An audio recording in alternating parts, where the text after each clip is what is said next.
À Rafah, toujours, les enfants s'occupent comme ils le peuvent et tentent de rattraper le retard accumulé en cours. Depuis le début de l'agression sioniste, des cours leur sont justement dispensés dans un camp de fortune. Je vous propose d'écouter le témoignage d'un des enseignants présents sur le camp.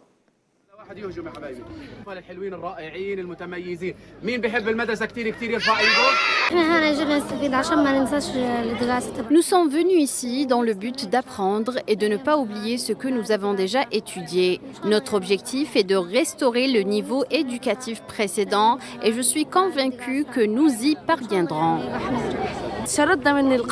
Nous avons échappé au bombardement et sommes sortis des décombres. Ici, un professeur vient chaque jour enseigner aux enfants, leur apporter de la joie et trouver un moyen de les divertir.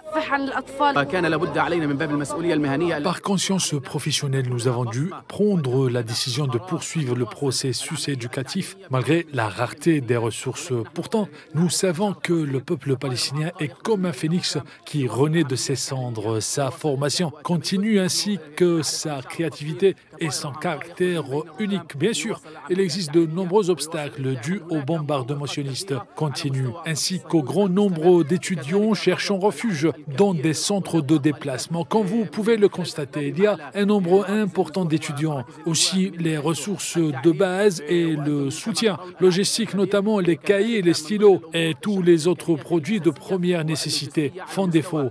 De plus, une peur et une terreur extrême s'emparent des étudiants au milieu de la folie de la guerre.